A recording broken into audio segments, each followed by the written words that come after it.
Obi-Wan Kenobi Parts 1, 2, and 3. Well, it was better than watching Star Trek Discovery. That's a really low bar. Yeah, I know. Well, I mean, the first 4 minutes were basically a recap of the prequel movies. So that established where this was starting after all of that happened. And it got people temporarily excited that maybe this was going to be an interesting continuation of that. And then it picked up 10 years after Anakin Skywalker became Darth Vader. We start out with these Inquisitors hunting Jedi, and this one Inquisitor, the third sister, is obsessed with finding Obi-Wan Kenobi.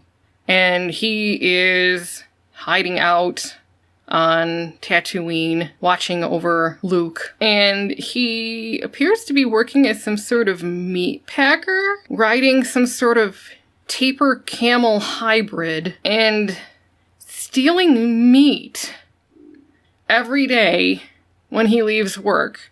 And if I'm not mistaken, it looked like he fed it to his camel taper hybrid, which, given the way that animal is shaped, its jaws and face and everything, there's no way that thing is a meat eater. So what the hell is he doing? I thought that they kept re-showing like him going to work, kind of like if you remember those old Dunkin' Donuts commercials where it's time to make the donuts, where you would see him go to work. I mean, it wasn't like repetitively right after the other, but you kept going back to him going back to his job.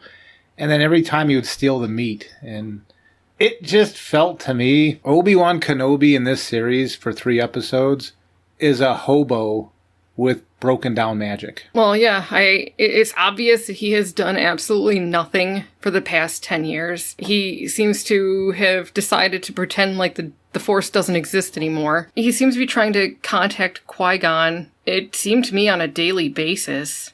So for someone who's trying to pretend like the days of the Jedi are over, and that he's having nothing to do with the Force, he's got a funny way of showing that. He has become, like you said, a hobo.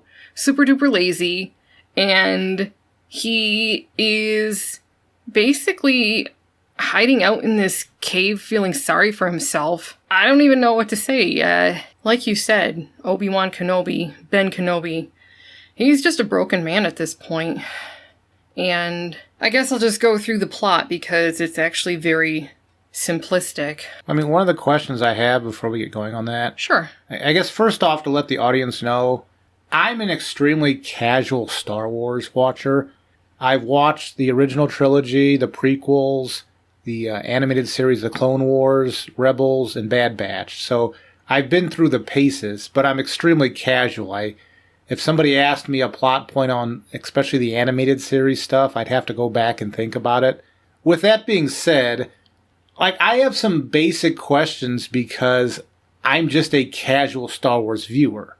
And one of which, with this broken down hobo of Obi-Wan Kenobi, at the end of was it Revenge of the Sith? Was that the 3rd movie? What was Obi-Wan sent to Tatooine for? Wasn't it to look over Luke Skywalker? Yes, it was. What does that mean, to look over? I mean, I assume that was not just to watch him grow up, but like to protect him quietly behind the scenes so that he could become so he could intercede if anything went wrong. But him being this but Obi-Wan being this bum with broken down magic, how is he supposed to do that?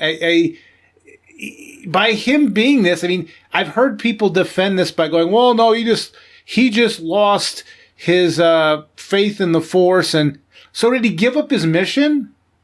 Because he's a broken down old man. His kung fu doesn't work anymore.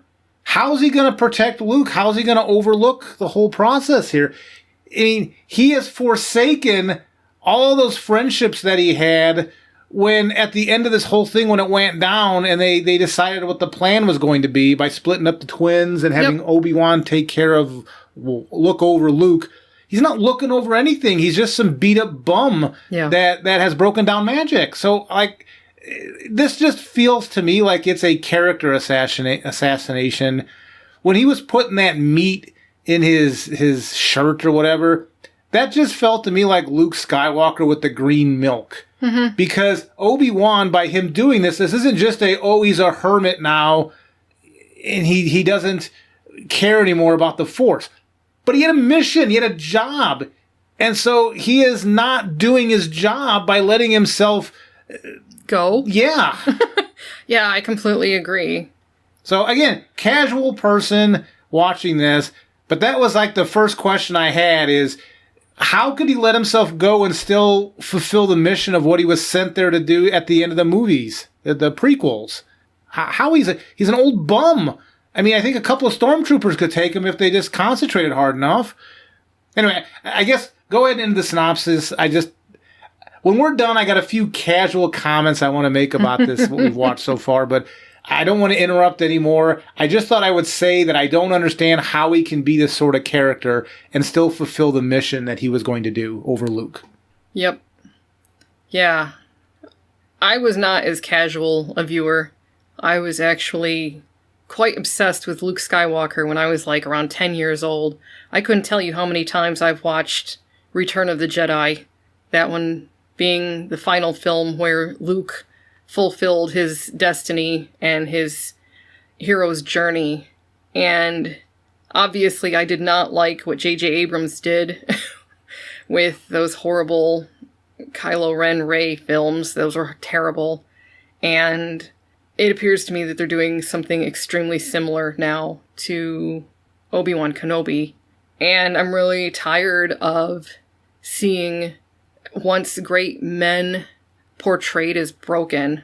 I mean, it's been 10 years since everything collapsed on the Jedi, and this is how, like you said, Obi-Wan Kenobi is watching over Luke. He's doing a shit job of fulfilling his mission at this point, and I can only blame the writers for this. I mean, I don't want to say out of shape, like he's got a beer gut or something, but from a Jedi point of view, well, he is. He's got a beer gut. Yeah, because he clearly is out of practice. I mean, he buried his stupid lightsaber out in the goddamn desert. This just feels like a character assassination of Obi-Wan Kenobi. I've heard people say, just give it time. By the time we get to the end, you'll see Obi-Wan being ready to defend Luke, or at least look over Luke properly. Sure, okay, maybe, but what about now? I mean... Well, plus, he isn't doing a very good job of watching over Leia. But you know what? I will get to that in just a second. Yep. So, the entire plot of this is that, the Inquisitors are out there hunting Jedi, just much like they did in the Rebels TV series. And Third Sister is obsessed with getting Obi-Wan Kenobi. And that's her only character trait, by the way. Yeah, she has the blessing of Darth Vader to basically pull out all the stops to get him. And if she doesn't, she's going to be in trouble. So anyway, in order to trap Obi-Wan, she has Leia Organa kidnapped because she did her research and she sees that Obi-Wan and Senator Organa were quite close back in the day. And, of course, her plan works, and Obi-Wan goes after Leia because Senator Organa asks him to. And, again, his rusty abilities... His broken down magic. Yeah. Have made it very difficult for him to fulfill his mission. He does eventually get Leia back, only to lose her again, because Darth Vader shows up. Of course, Obi-Wan and his broken down magic have to go face Vader. And because he is so out of practice, he has to have a woman who had joined up with the Empire, only to find out that they were terrible and turn resistance. Yeah, she ran an underground railroad. Yeah. For Jedi and I guess other anti-Empire people. Yeah. So she had been charged with making sure Leia got to the transport ship and got out of there. Except she leaves Leia in this tunnel and she goes back to save Obi-Wan, which she does. However, in the meantime, Third Sister finds Leia, and at the end of Part 3, that's where it stands. Third Sister has Leia, and Obi-Wan has been severely injured due to his fight with Darth Vader, and he's being cared for by Tala, who is I don't know if she was a captain or what with the Empire. Some sort of officer. Some sort of officer, yeah. And she's also a member of the rebellion. So that's where this stands. I mean, 3 episodes, and that's as far as it got. I mean, there was some little comedic things here or there, which I didn't think fit in. There were a few things as a casual watcher that rubbed me the wrong way with this series. The 3 episodes we watched. I don't know if you want me to go into them now. Oh, definitely. Go ahead. Firstly was the way they portrayed little Leia. I understand that grown-up Leia, she was spunky, she was fiery, she was defiant. I get all that. But as a 8 or 10-year-old kid, this kid is just running around, screwing around, and doing just annoying things as little Leia. Now, if they would have made her older, so she was like a teenager, like 13, 14, and those traits were starting to come out, those the more independent traits, I would have went along with it more. But as like an 8 or a 10-year-old, the way the actress that was playing the Leia part, she came across as like a unruly brat. Not fiery, not spunky, just an unruly brat. And that rubbed me the wrong way. At the beginning, the first episode of this, they were jumping between, I guess it was Alderaan and Tatooine, going between Leia and Luke. And at first I thought, this is going to be really cool. They're going to go through and bounce back and forth between these 2 twins growing up. And we're going to be able to see the contrast in how they grew up. And I was actually excited for that. I'm like, oh, this is, I hadn't thought of that. This is going to be interesting. And that didn't last very long. I was on board with this until Leia got kidnapped. And then I slowly was losing interest as it went on. Because to me, what this felt like, and again, maybe I'm not being fair, remember The Mandalorian? Remember how interesting it got when Baby Yoda was there? Hey, let's give Obi-Wan a Baby Yoda to take care of. So we get a 3-minute a baby situation, which was essentially what Baby Yoda was for The Mandalorian. But it can't be the boy. Right, it can't be Luke. It has to be Leia. Yep. And once she was kidnapped, I started losing interest very quickly in the series. Whenever the Inquisitors were on the screen, I was losing interest I was looking out the window. I was losing interest very quickly because none of those Inquisitors could act very well. Oh my god, it was so bad. The one male Inquisitor, his whisper acting was one of the worst things I have ever seen. It was laughable watching him interact with Third Sister because she wasn't all that good either. No, Third Sister's not a very good actor. Oh god, it was horrible. Like the only character trait she has is she's angry. That's it. There's no other character trait. She's angry. That's it. And then the next problem that didn't feel right to me. So they're hunting down these Jedi. They're hunting down the Jedi. They know there's a Jedi on the planet. And later on in episode 3, you've got Leia and Obi-Wan, and they're like hitching a ride with this guy who has like a space pickup truck. And of course, he has kind of a southern twang, and he seems to like the Empire. Those are good folks. Read into that what you want as far as any sort of political statement about people with southern accents who are okay with fascists. But as they're trying to be undercover, Leia and Obi-Wan, they come up with this cover story about she's the daughter and he's the father. And then, like these stormtroopers, the southern driver gives a ride to these stormtroopers who are also hitching for a ride. And Obi-Wan is wearing this robe. Now, I understand the robes in general are worn on desert planets, but as a casual watcher, when I see a Jedi, I think of those dark monk robes. He's wearing a robe just like that. And later on, when there's a checkpoint, and the southern drivers like talking to the stormtroopers saying, yeah, you gotta check those guys on the back out. Obi-Wan, in his way of disguising himself so he wouldn't be noticed, he pulls the hood up over his robe. It's like, dude, you look even more like a Jedi like that. Wouldn't you have taken the robe completely off? Wouldn't that have been the right thing to do? So that didn't make sense to me. As a casual viewer, I associate Jedi with those robes. And him walking around in disguise with those robes, with that robe on, I thought that was just stupid. Like, that's not disguising. You're essentially wearing the one clothing outfit that I know Jedi wear, and I'm just a casual watcher. Well, plus, if he had stayed in practice and was able to use his Jedi mind tricks on people... That's what I thought he was going to do. Yeah, it would have made all the difference in the world, which comes back around again to he clearly was shirking his responsibility for looking after Luke. He couldn't even defend Leia because he let his Jedi beer gut get so big. Exactly. So... but this all comes back to the writing. I mean, one thing that I will give to the writing of Third Sister, she did recognize that symbol in the little Resistance safe house, and that clearly meant something to her. Mm-hmm. So we don't know where that's going to go. If she's going to turn from the dark side back to the light by the end of the series, we don't know. Yeah, but her acting's got to get better. Oh, her acting is not good. I mean, it's not a matter of that she's an Inquisitor. It's that her acting is bad. And her little partner, Inquisitor, he's bad too. They're bad actors. Well, they can't act. Again, and the thing is that I know this director directed several episodes of The Mandalorian. So I know she's better than this.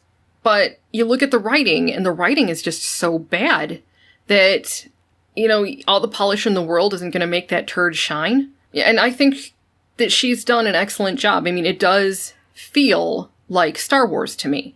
But the writing is just so bad that the character assassination they've done on Obi-Wan Kenobi, I am not happy with. That fight, I guess the last point I want to make about what bothered me big time in these 3 episodes.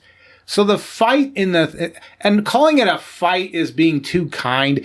This was a one-sided ass beating by Darth Vader, where Obi-Wan was trying to escape every way that he could. And then when he was fighting, he didn't know what he was doing. Well, anyway, Vader, for what appeared to me, he was walking through this town or village while Obi-Wan was hiding. And then somehow, I guess because he could sense Obi-Wan, he was chasing Obi-Wan down. And then when he had Obi-Wan in like a force choke grip floating him above the air, he I guess because some oil or fuel spilled on the ground. It was some sort of ore, whatever they're mining on that planet. Was? Yeah, because he knocked down that thing and it all fell on the ground. Okay. Then Darth Vader, or Anakin, whatever you want to call him, he put his lightsaber on the ground and started a fire, and he didn't say these exact words, but it's like, oh, you burnt this crap out of me, I'm going to burn you now.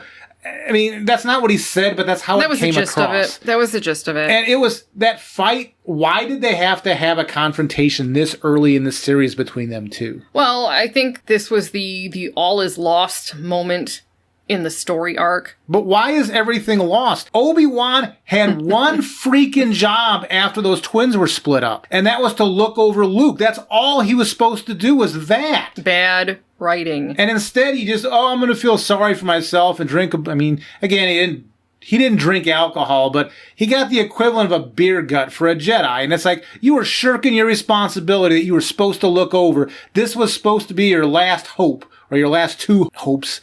And you didn't even do it right, because he almost screwed up saving Leia, because he was so out of shape. Well, he has screwed that up, because Third Sister has her. Yep. I mean, this is the equivalent of Fat Thor. Yes, this is Fat Thor. Sitting there feeling sorry for himself, just letting his skills go to shit.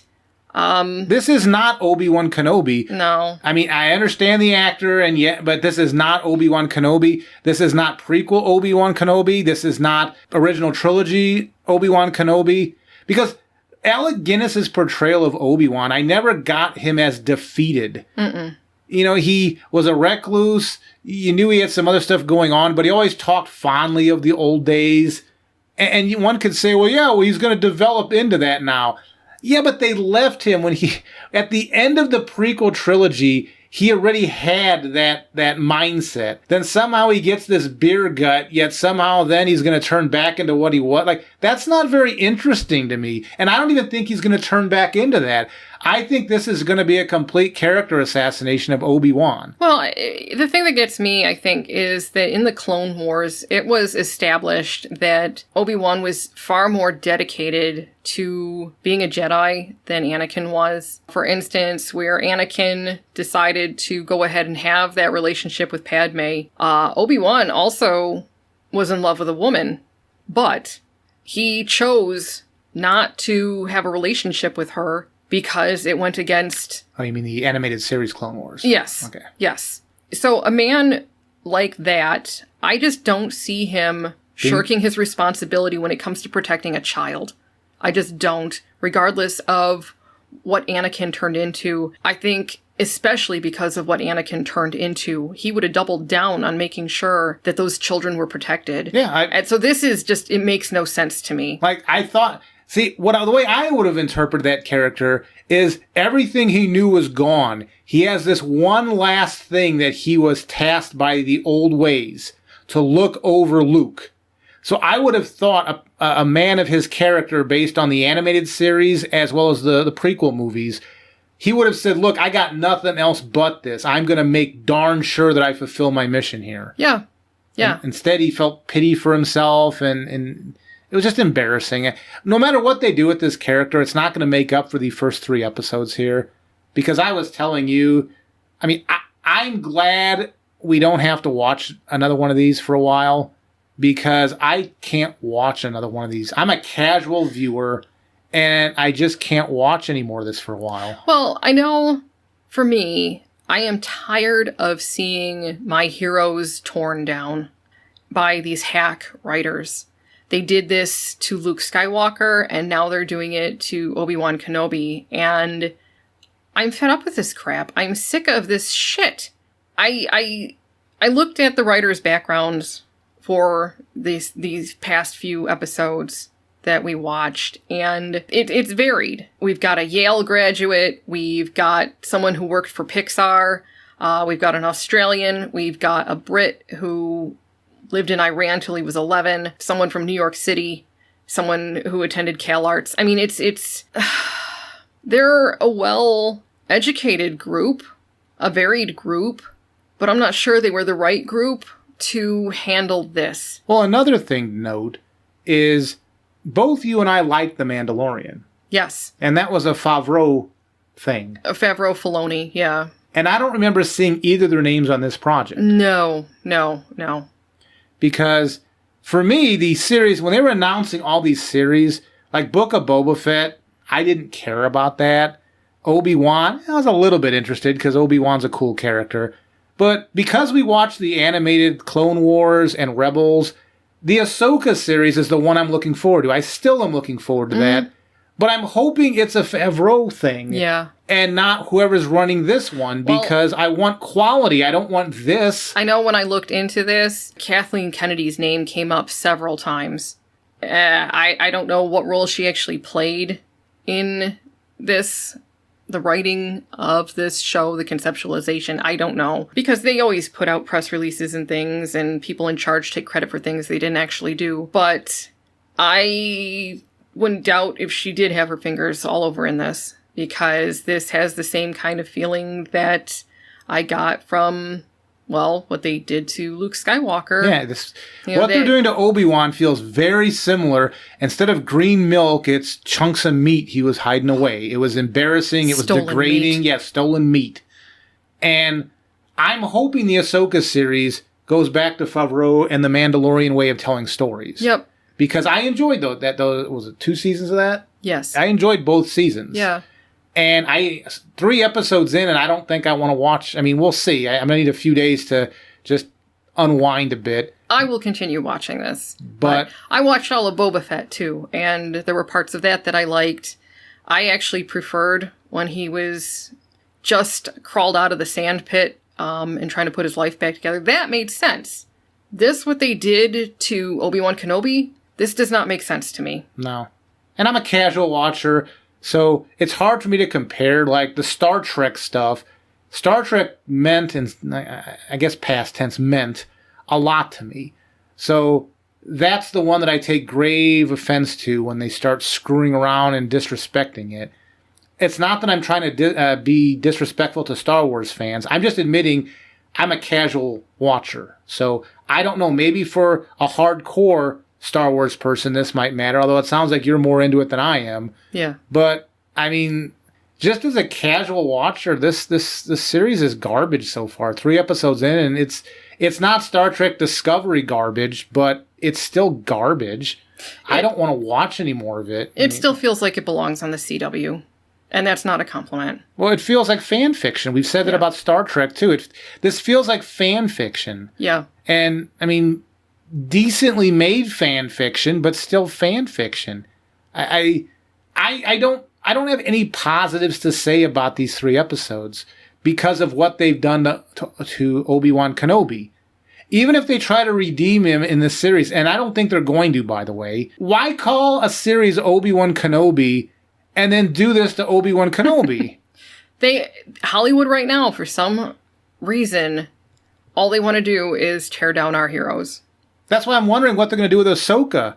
Because I enjoyed the Ahsoka character. I mean, the lightsaber scene she had with Darth Maul, and then in Rebels, the one she had with the Inquisitors, those were both some of my favorite scenes, at least animated-wise. Although I would argue that Darth Maul, that was one of the best lightsaber scenes ever in the Star Wars franchise, that animated Darth Maul Ahsoka lightsaber fight. Yep. So I have an interest in Ahsoka, and that was created by the animated people. So maybe that's going to be spared from this treatment. Maybe Ahsoka will be allowed to be Ahsoka, and they won't tear her down either. Plus, it'll be interesting to see because obviously Ahsoka is female. So are they just insistent on tearing down our male heroes? Or are they going to do it to the women as well? So that's what I'm waiting to see. That's a good question. Because you know what? I'm just going to say this. As a heterosexual female, having positive male role models is extremely important so that you grow up to be healthy and look for healthy relationships as a heterosexual female.